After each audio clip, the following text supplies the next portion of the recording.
বিশ্বাসযোগ্য ও অংশগ্রহণমূলক নির্বাচনের প্রতিশ্রুতি প্রধান উপদেষ্টা ড. মোহাম্মদ ইউনূসের। গভীরভাবে সংস্কার না হলে স্বৈরাচার ফিরে আসার শঙ্কা। প্রধান উপদেষ্টা নিজের প্রতিশ্রুতি রক্ষা করে যথাসময়ে নির্বাচন দেবেন আশা বিএনপি মহাসচিব মির্জা ফখরুল ইসলাম আলমগীরের। বললেন, জনগণের প্রতিনিধিত্ব সরকার জরুরি। আওয়ামী লীগ আমলে গুম খুনের শিকার পরিবারগুলোর জন্য কিছু করেনি এ সরকার, অভিযোগ বিএনপি মহাসচিব মির্জা ফখরুল ইসলাম আলমগীরের। তত্ত্বাবধায়ক সরকারের গঠন প্রক্রিয়া নিয়ে মতবিরোধ জাতীয় ঐকমত্য কমিশনে রাজনৈতিক দলগুলোর চলমান আলোচনায়। মতৈক্য না হলে সংসদের হাতে ছাড়তে চায় বিএনপি, চলতি ফোরামেই নিষ্পত্তির তাগিদ অন্যদের। জাতীয় নাগরিক পার্টি এনসিপির নেতারা বলেছেন, দিল্লির দাসত্ব ও গোলামি বন্ধ করার জন্যই এদেশে জিনজির ভেঙে দেওয়া হয়েছে। পিন্ডি বা দিল্লি কারো আধিপত্য এখানে চলবে না।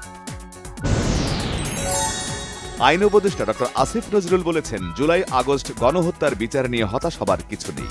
হত্যার নির্দেশদাতারা পালিয়ে যাওয়ায় অনেকের বিচার করতে না পারা আফসোসের, মন্তব্য পরিবেশ উপদেষ্টার।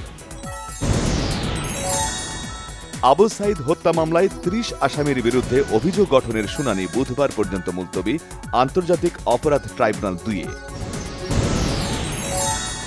ঢাকা বিশ্ববিদ্যালয় কেন্দ্রীয় ছাত্র সংসদ ডাকসু নির্বাচন আগামী ৯ সেপ্টেম্বর।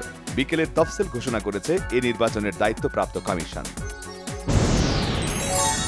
মাইলস্টোন স্কুল অ্যান্ড কলেজে বিমান দুর্ঘটনায় আহত ৩৩ জন ভর্তি রোগী এখনও জাতীয় বার্ন ইনস্টিটিউটে চিকিৎসাধীন, ব্রিফিংয়ে তথ্য। ধীরে ধীরে স্বাভাবিক হচ্ছে Uttara Diabari milestone school and college campus. শিক্ষা কার্যক্রম স্বাভাবিক করতে শিক্ষার্থীদের মানসিক স্বাস্থ্যের উন্নতিতে চলছে কাউন্সেলিং। এখন থেকে আর কাউকেই প্রতীকী মূল্যে জমি লিজ দেওয়া হবে না, জানিয়েছেন অর্থ উপদেষ্টা ড. সালেহ উদ্দিন আহমেদ। বিশ্বব্যাপী একাধিপত্য প্রতিষ্ঠায় যুক্তরাষ্ট্র অতিরিক্ত শুল্ক আরোপ করেছে, অভিযোগ চীনের রাষ্ট্রদূত ইয়াও ওয়েনের। জুলাই অভ্যুত্থানকে ধারণ করে সততা, দক্ষতা ও নিরপেক্ষতার সঙ্গে কাজ করতে আহ্বান তথ্য ও সম্প্রচার মন্ত্রণালয়ের সচিব মাহবুবা ফারজানার। জ্বালানি সংকট কাটাতে গ্যাস অনুসন্ধানে বাপেক্সকে আরও সক্রিয় করা হচ্ছে, জানিয়েছেন Petrobangla chairman Mohammad Rezanur Rahman.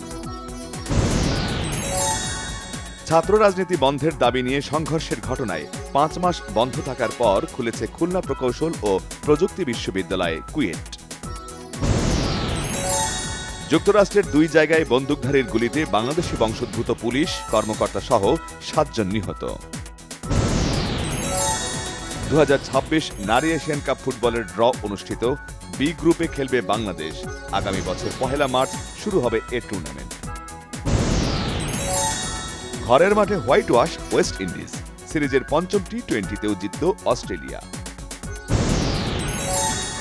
Artificial intelligence দিয়ে ছবি নির্মাণের মুখ খুললেন অভিনেত্রী সাদিয়া আইমান। ফেসবুক স্ট্যাটাসে লিখেছেন, কিছু কিছু পেজ আছে যারা সেলিব্রিটিদের এআই দিয়ে এডিট করা ছবি বানায়। এতে ওদের নিচু মানসিকতা আর সস্তা মনোভাবটাই বেশি ফুটে ওঠে। বলিউডে সম্প্রতি সো ল্যাং ভ্যালি ছবির প্রিমিয়ার অনুষ্ঠানে পরিচালক ও প্রযোজক মান সিংকে প্রকাশ্যে জুতা ছুড়ে মারেন অভিনেত্রী রুচি গুজ্জর। এবার রুচির বিরুদ্ধে ১০ কোটি টাকার মানহানির মামলা দায়ের করেছেন মান সিং।